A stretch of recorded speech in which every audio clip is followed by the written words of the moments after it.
information and publicity in the funds. Good afternoon, New Year. Happy New Year. We all made it, isn't it? We are all here. I know that we ended last year without as many press conferences as I would have liked to brief you. But my pressing family issues to also attend to that particular time. I'm glad that guideline is all over. And I'm back to you.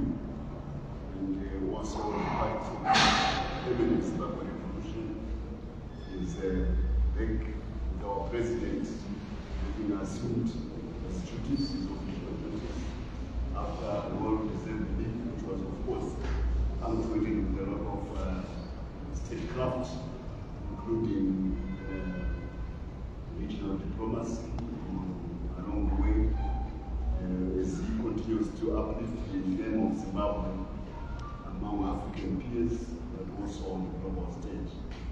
I want to say that the star of our president, Dr. Cde Mutsvangwa, His Excellency, the President of Zimbabwe, continues to rise.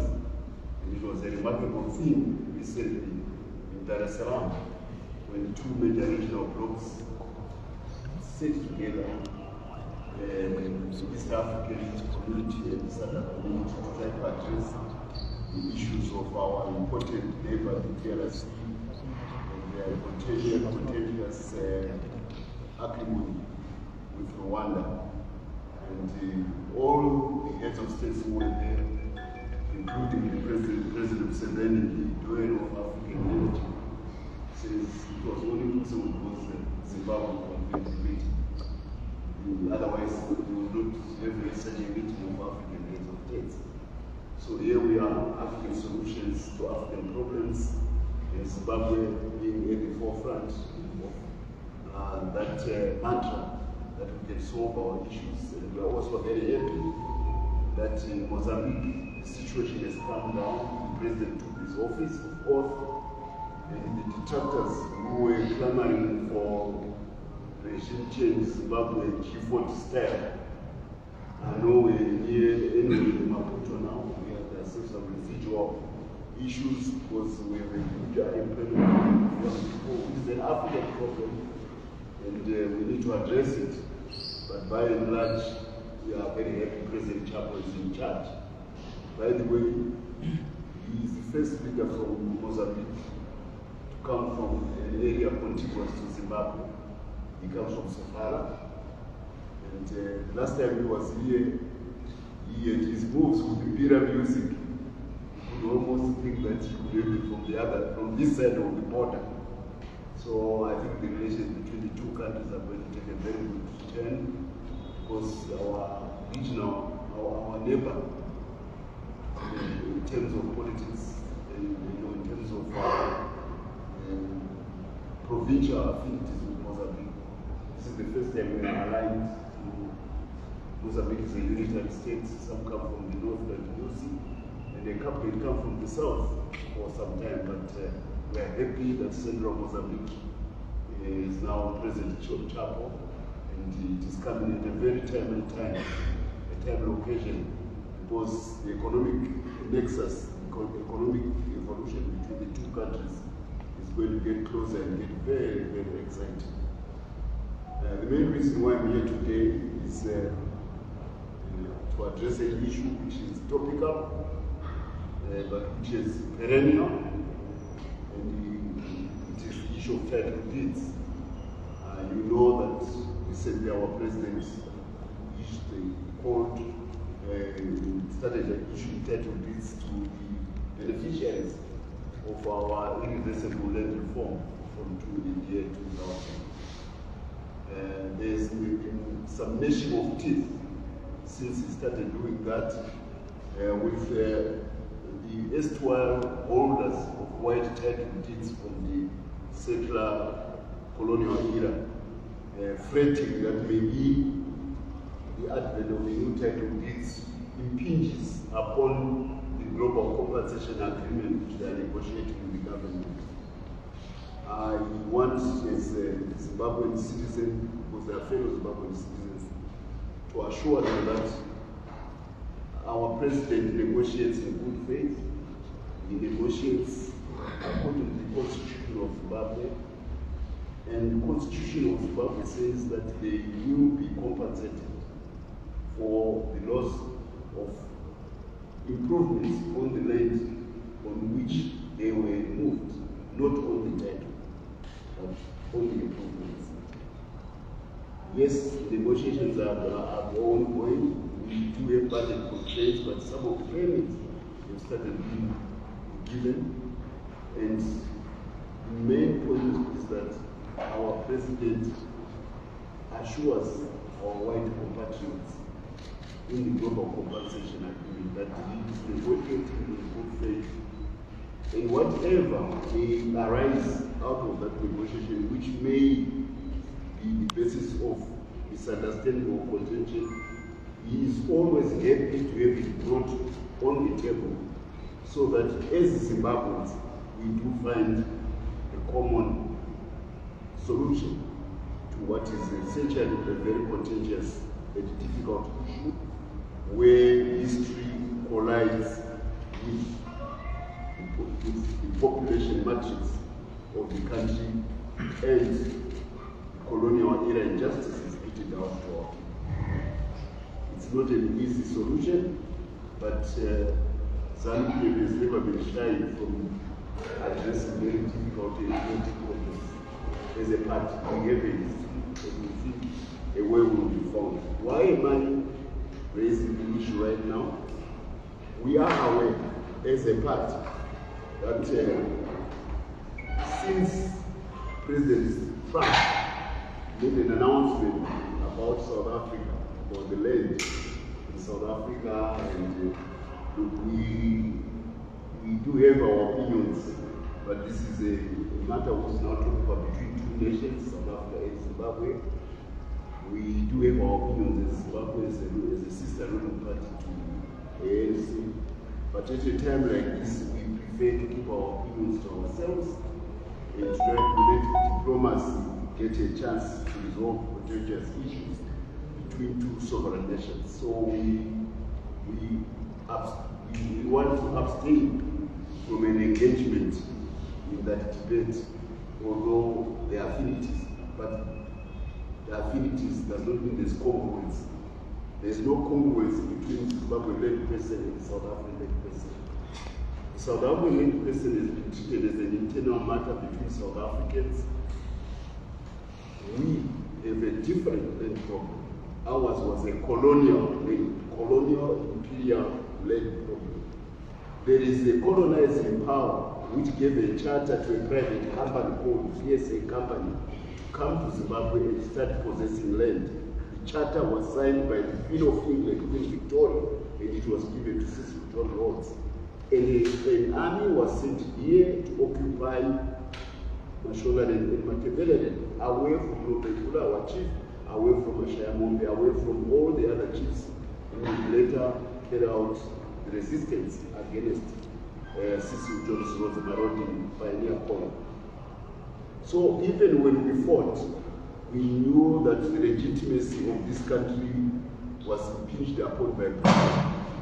And towards the end of that, when we achieved an armistice, we had to go to London at the London House Conference to sign an armistice with imperial power.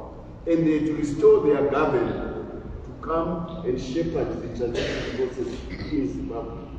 Lord So the land question in Zimbabwe has got a colonial imperial nature which resides in London.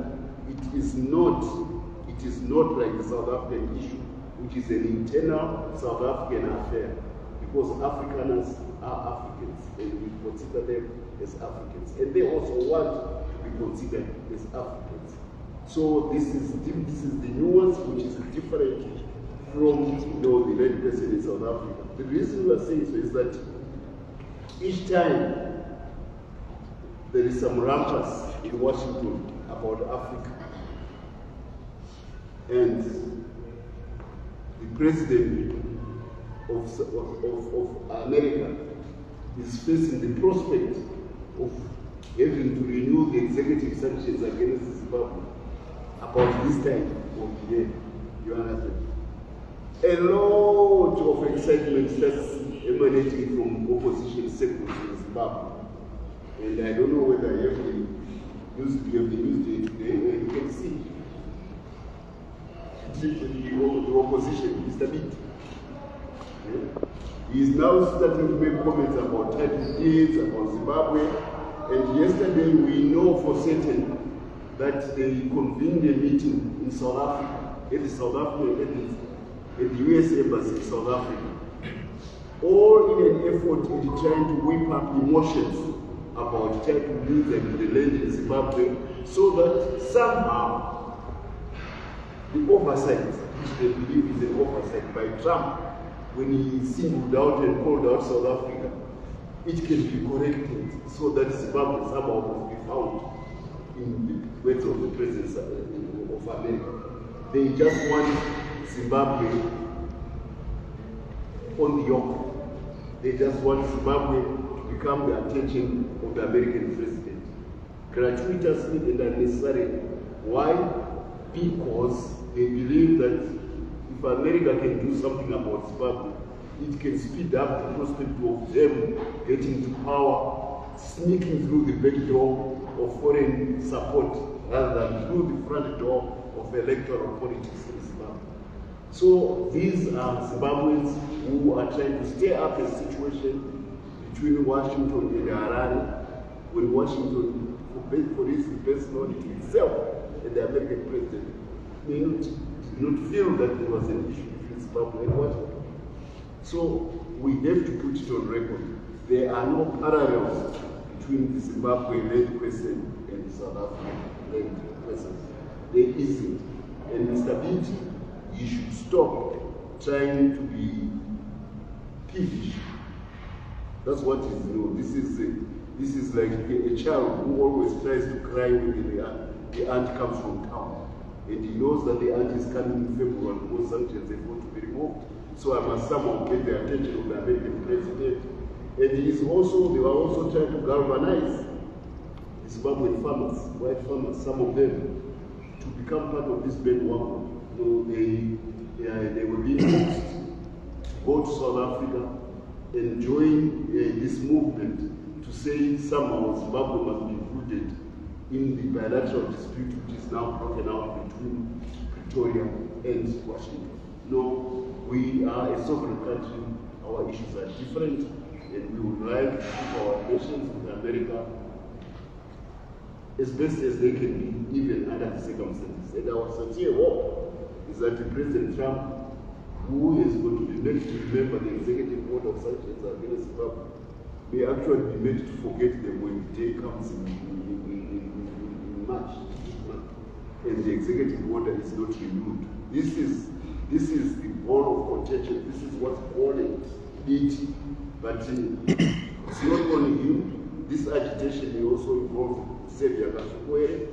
He is part of this lobbying of the whites in Zimbabwe to try and become part of this nonsensical galvanizing of negative American policy on Zimbabwe. He is involved as well in these fragile efforts. We know because some of the Afrikaners who are engaged in that process, they are not happy at trying to drag the Zimbabwe issue into what is essentially a different problem in South Africa. You may want to know that Afrikaners are Africans. They do have an affinity for the continent, which has been their home for the past 400 years. That's why they're called Afrikaners. And it is interesting that even when they were being offered to become refugees in America, saying, "Oh, we are happy here. We may have our issues, but we are happy in Africa." So some of them have a lot of goodwill. And they are the ones who are saying to Zimbabwe, "Please, can you keep your dogs at home? We don't want them to come and spoil the issue in South Africa." So we have inside information coming from those who are in the Afrikaners. And they have an anecdote. They say there are two major peoples of Southern Africa who fought modern wars against the British. The Afrikaners in the war 1900 to 1904, and they lost. And Zimbabweans who fought in the 1960s and 70s, and they won. So we have had a common enemy before, the fellow Africans. It's not difficult to find a unity with each other on many issues. So they come to us and tell us what some of our mischievous nationals are trying to do, because it is the month of March and February. It is the month of, it's a late season in politics because of the prospect of the executive order of the American president on sanctions against Zimbabwe. He probably let to slide away. This is their view. So I wanted to make it clear to you that as Zimbabwe, we have no issues which should dragged into the South African affair. But more than that, our president, as I said earlier on, he is constantly looking for the optimal way in which the legislature can be made to address injustices, to also compensate, but also to make it productive.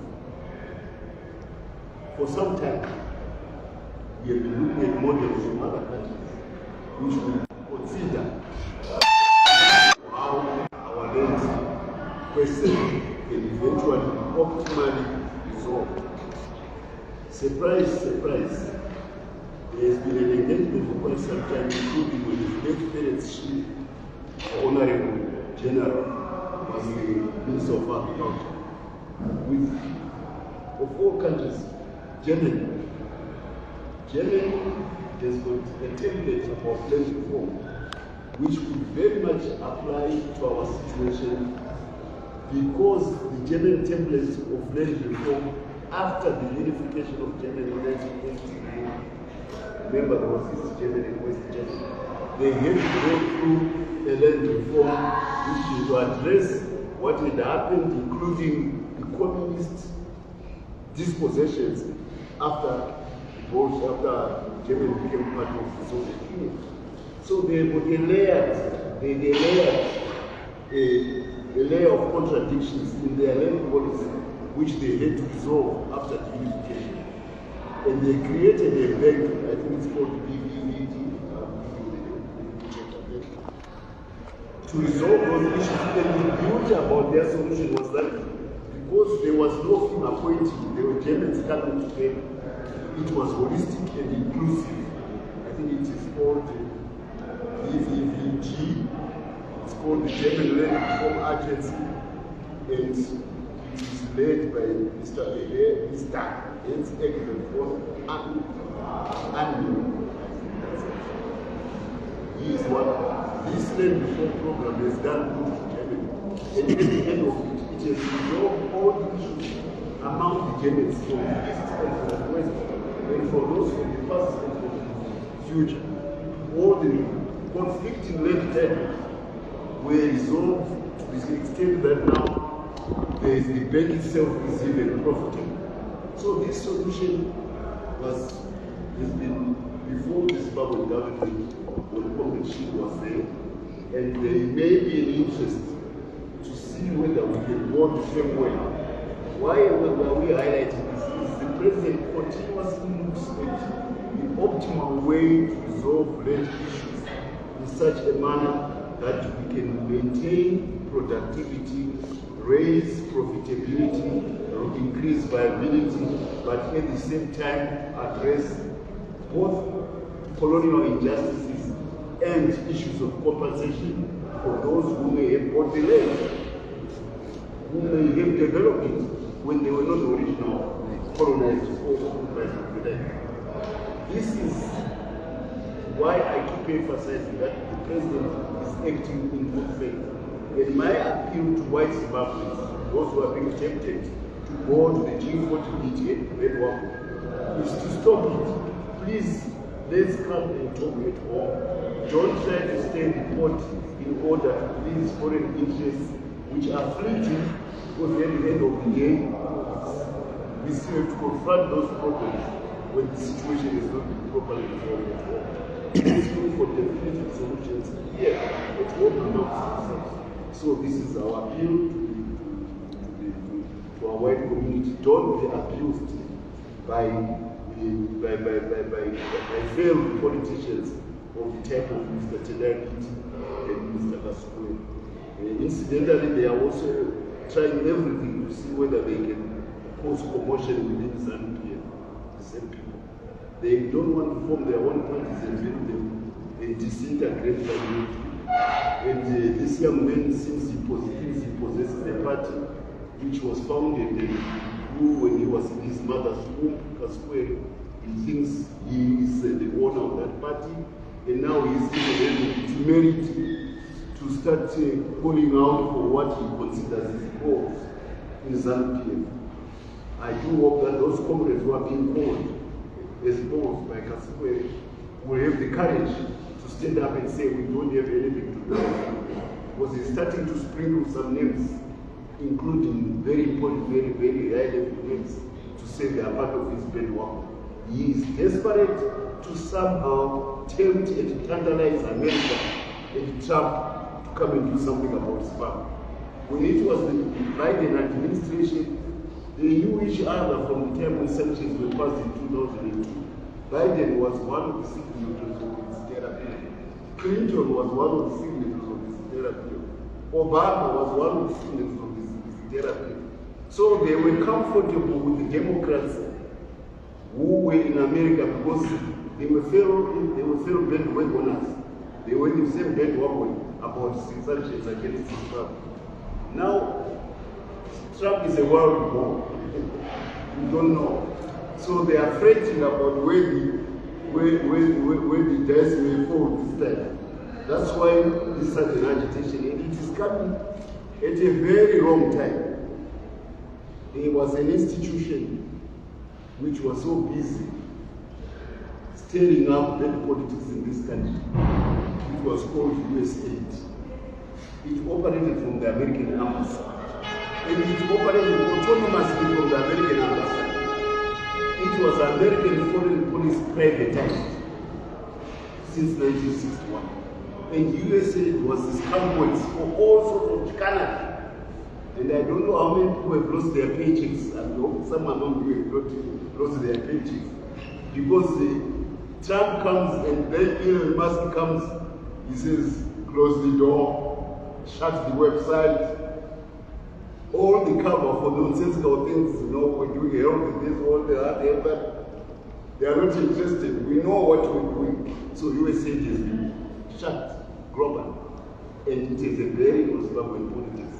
So there's a lot of national chief for those who were beneficiaries from the USAID. What am I saying is that the regime change agents in Zimbabwe are on the defensive. They've got their foot in the back because of what has happened to USA. That also explains why this assumption of energy and the appearance of being Humpty Dumpty on issues which are ZANU-PF, including, of course, trying to abuse one of our comrades whom they are constantly putting on television for this or for that. Some of the issues are now subject to, I can't comment on it, but all I can say is that some of the intelligence which is being given is definitely wrong. He mentioned the other day that my son was incarcerated by the president. It's not true. I told you I had an interview with the president. I know who was behind the incarceration of my son, in the forced incarceration in May last year. And I know why this is why it was being done, the political reasons why it was being done. The president had nothing to do with it, and he had to come back and undo that thing, but undo it in a manner which did not arouse anxieties that may be interfering with the constitution. So it had to be a long drawn out affair. But me, my wife is the Minister of Women Affairs. We know that the president has nothing to do with it. So bombshell is wrong.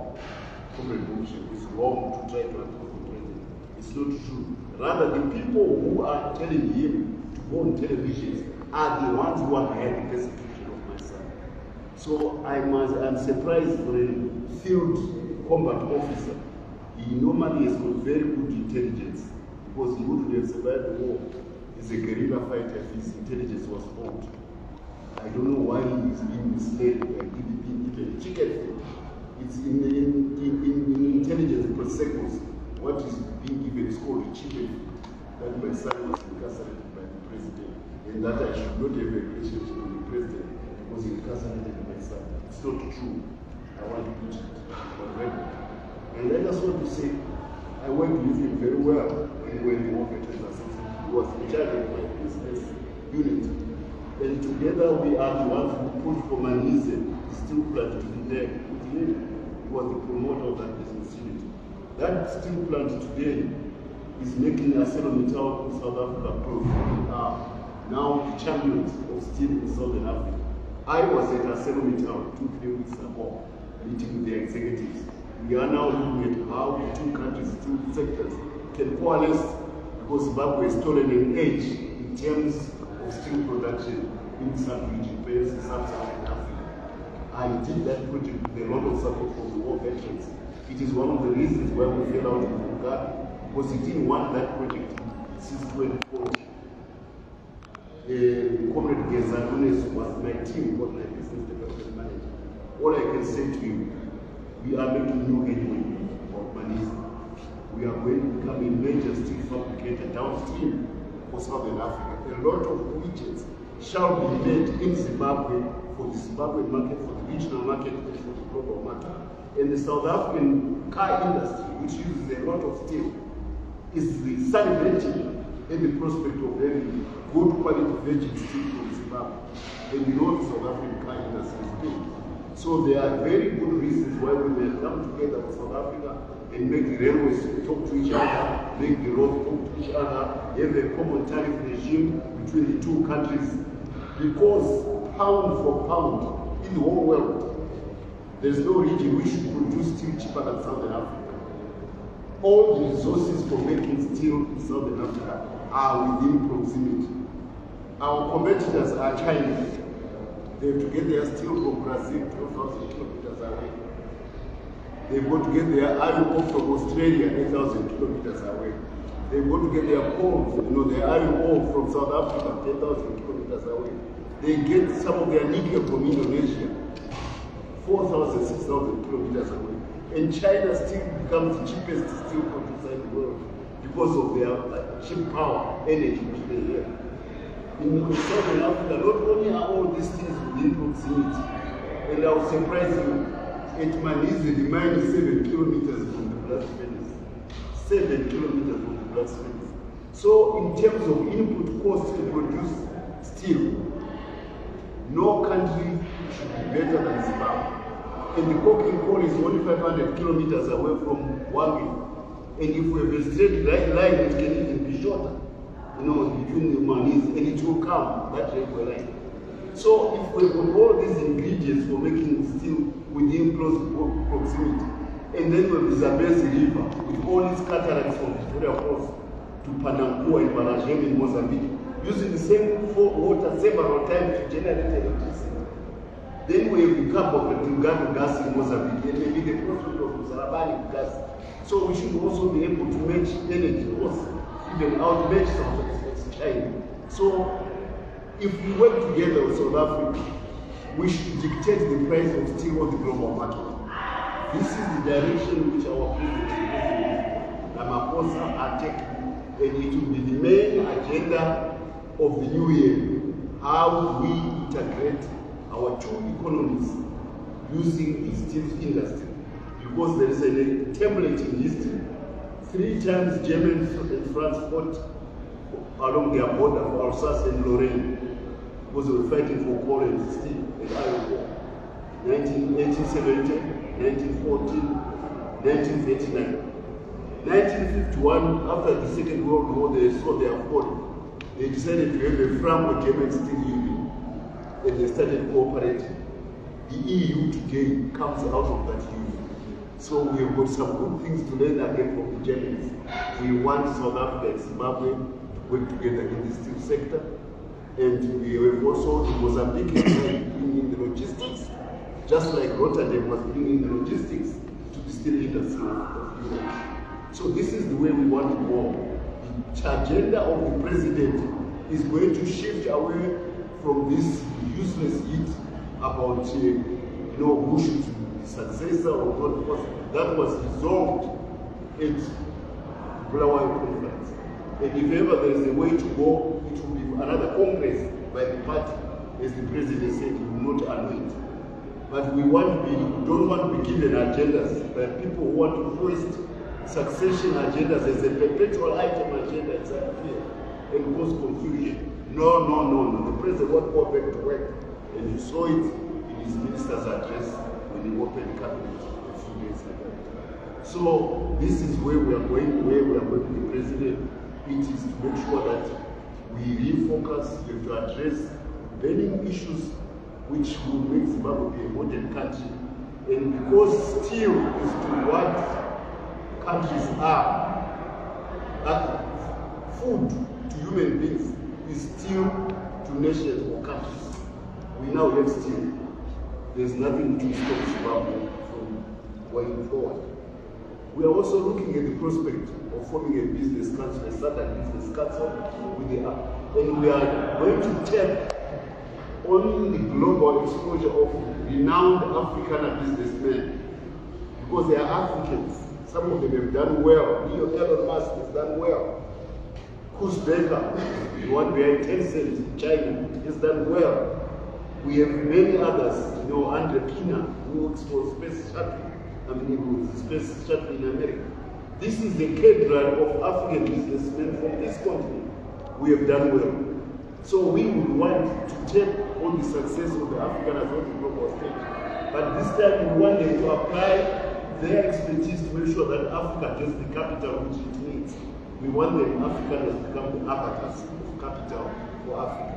And we are working on having a high-level SADC Business Council, which may include the likes of your advocate. You know that each time you are in the international duty-free shop, you see a lot of those brand names. They come and call Richmond from Switzerland. The owner is your advocate from South Africa. This is the success of Afrikaners in business at the global stage. And we want them to be part of the new African success. Because Africa needs capital. We need capital in Africa. So these are, I'm giving you pointers, because these are matters which the president is very much alive to when he talks to his South African counterpart, also when he talks to his Mozambican counterparts. We want the development agenda back, not useless noise about who should be succeeding from where exactly. As if we have a Congress, and and the president says, if you are eligible, go to the Congress. Don't want to be anointed. Kasumere wants to anoint somebody from outside. It's not even a member of So by and large, these are issues which I felt I need to address. I strayed into other areas, but the main thing is that we want our white population to keep faith with His Excellence about global compensation agreement. We don't want them to be strayed away from the good faith which is necessary to make that process succeed. We don't want them, especially by fellow travelers who are in the Triple C, but also some ambitious miscreants who used to be ZANU-PF and are now G40s. We don't want our white population. They should keep faith in the President of the Republic of Zimbabwe.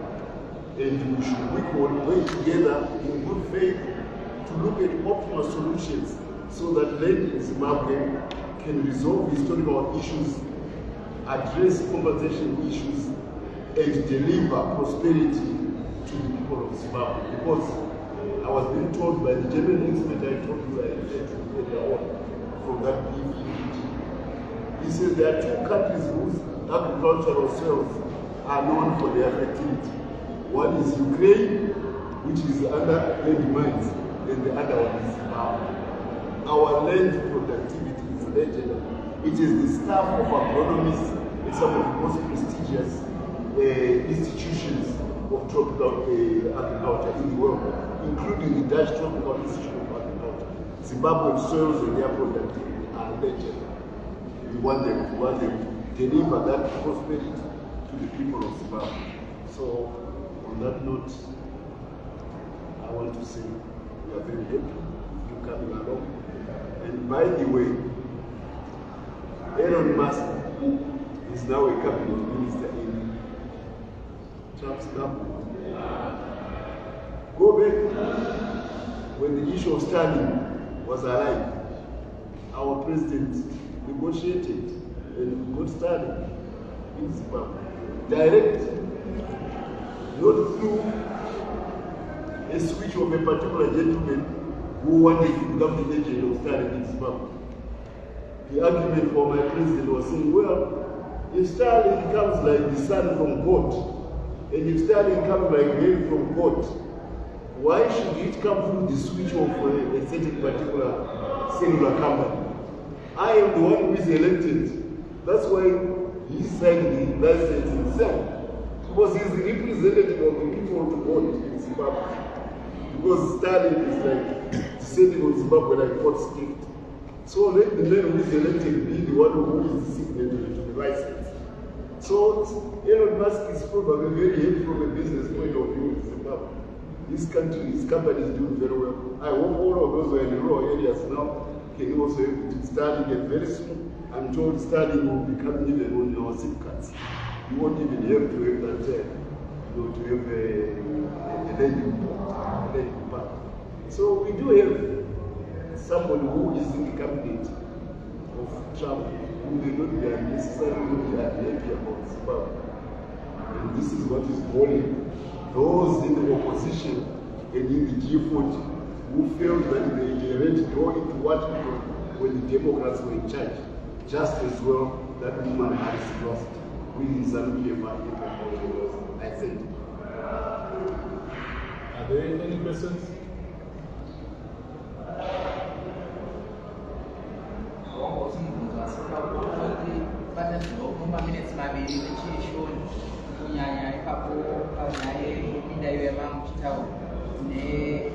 Nero moyo amembushana naye wamatala kunange achikufewa nekumashure kutanga achitaura zvaari kutaura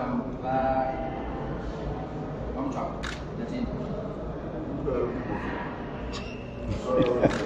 pana mumwe wenyu wamaishanda navo vari kunesuva mati vanenge vari kushandiswa negwezeri muromo since 1975 we're together with Chimoyo.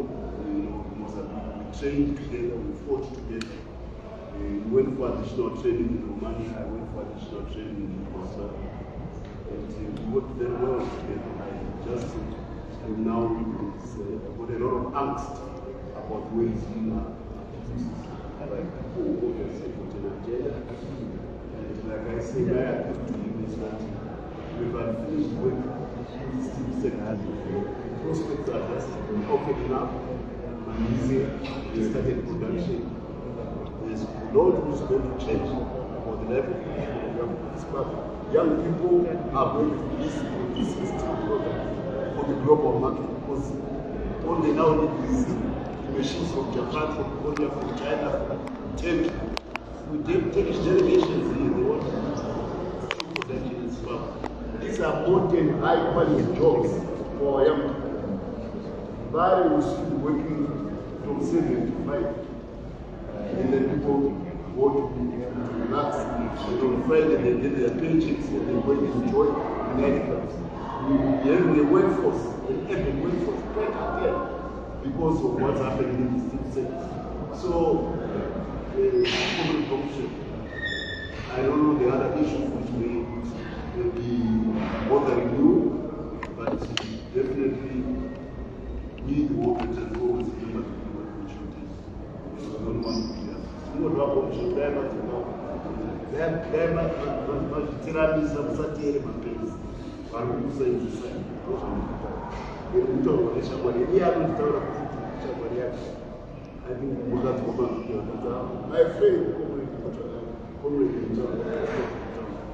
So I've got angst about what is happening to me.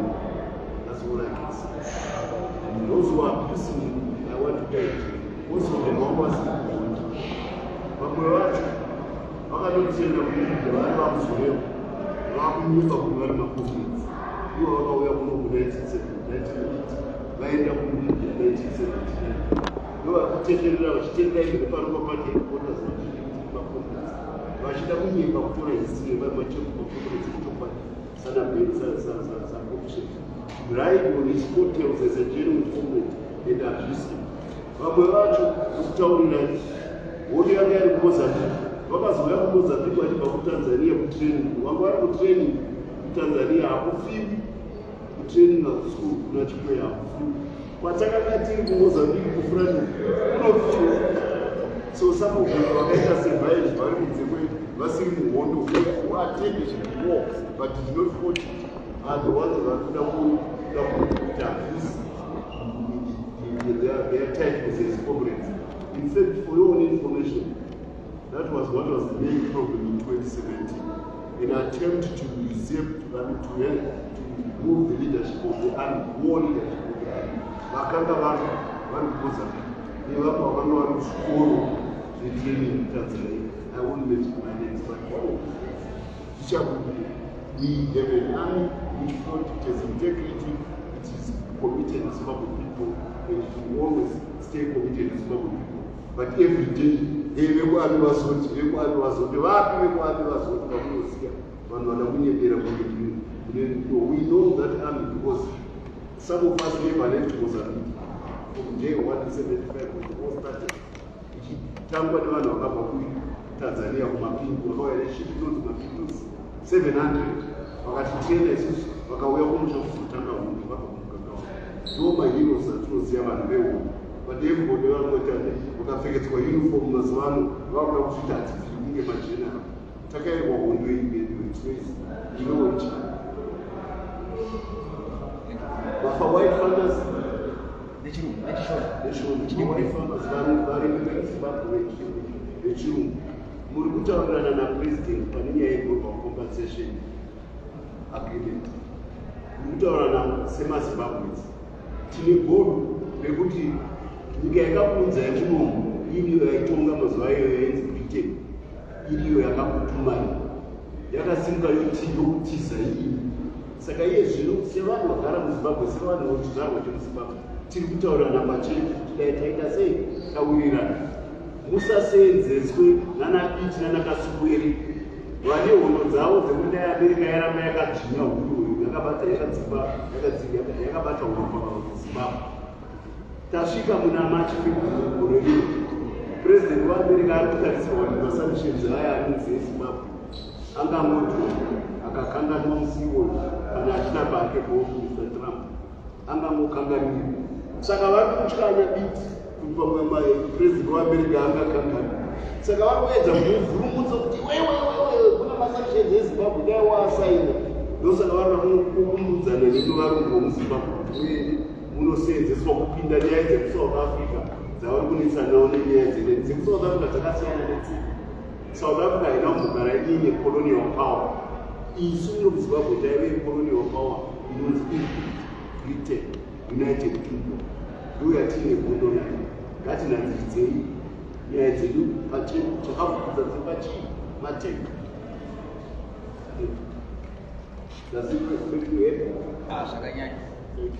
Okay. Comrade Mutsvangwa, what is the party's position regarding the statements made by committee member and war veteran Comrade Geza towards the president? He's saying the president must leave now. I'm sure you're aware of the press statements which he's making. I've issued a statement about that so on record. And I'm sure that our disciplinary organs of the party are assisting the matter. It's not my domain, and I don't want to jump ahead of the competent party organs which handle that matter. So that's why I was prepared to talk about my past in Comrade Bombshell, to talk about what we have done with steel, but I was not prepared to deal with these other topical issues.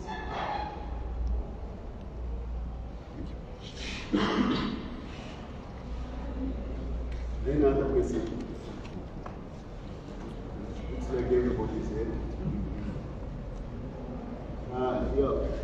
one last announcement. Check. It will be next end of this month. In fact, let me read. These are the achievements of Geza.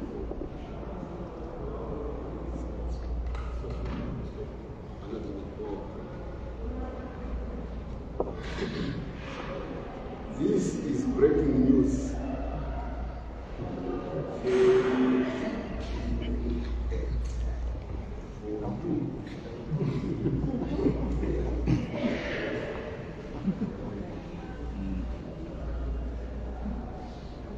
This letter is written to the executive of Zimbabwe Diesel Company, the one in Bali.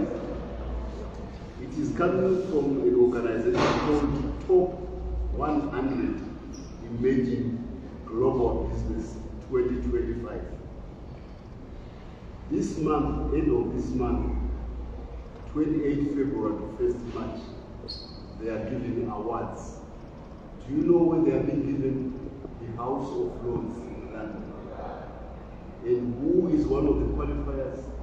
Dinson Steel Zimbabwe. Top 100 Emerging Global Business 2025.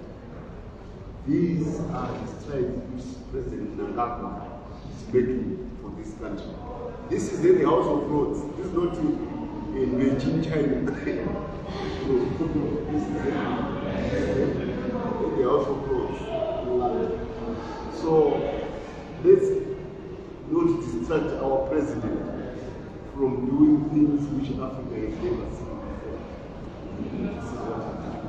You can check. I'll give you a website. I will probably be going there because I'm part of this project with the president. Still project since 2014. This is when I tell you that I sell on the time, so you know how many trucks are leaving Manise every week to go to South Africa to deliver steel per week? 150. You understand? 150 trucks per week going to South Africa to deliver steel from Zimbabwe. The shoe is easy, it's in the other leg, isn't it? Very nice that the shoe is in the other leg. We are also exporting a modern high quality product to our neighbors South Africa. Beneficiated product. That's why I was impressed to see synergies which will come between Pretoria and Harare in the oil project still.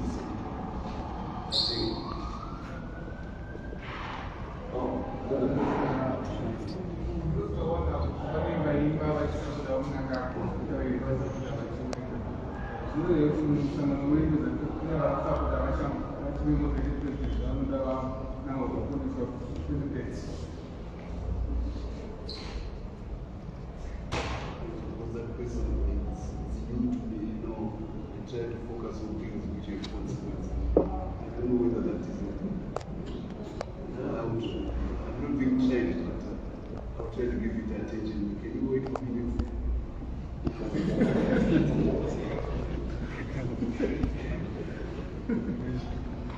Another person.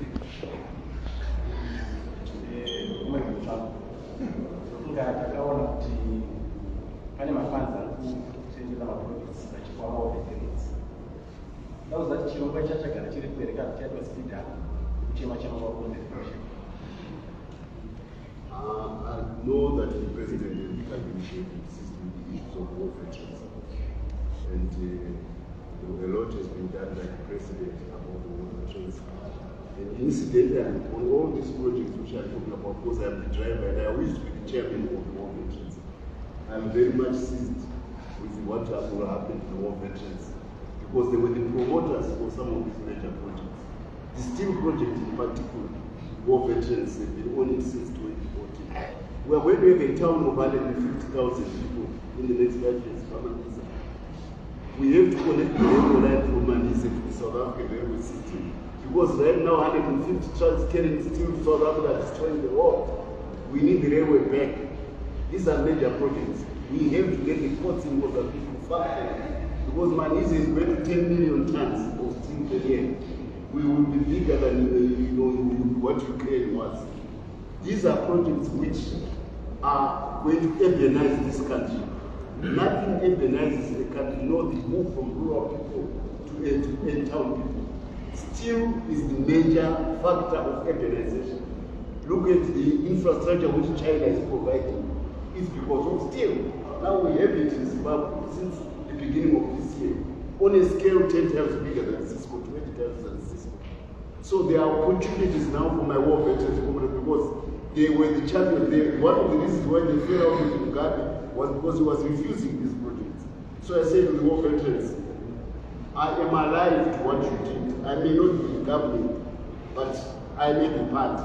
And I know the businesses, the business networks which I involved. That's why I was at ArcelorMittal in South Africa with the CEO and the chairman of ArcelorMittal.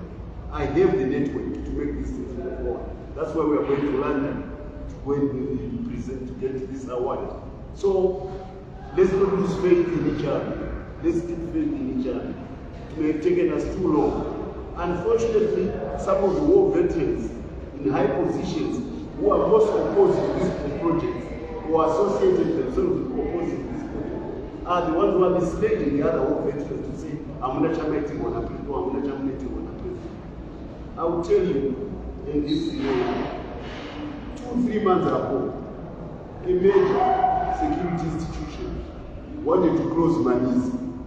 The accusation, preposterous. They are not producing steel, they are digging gold. It's smuggling because they are Chinese. I mean, chemistry becomes Chinese. You put gold nuggets in steel pellets.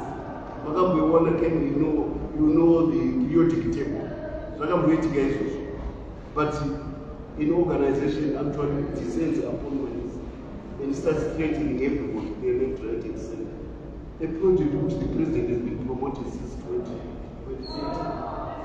He was furious about it. And just like over my son's issue, and maybe over that issue, X has fallen on some of the bureaucrats who thought they were bigger than their president. We saw bureaucrats sitting in very high positions. But what have to do about that? The president is aware, I think.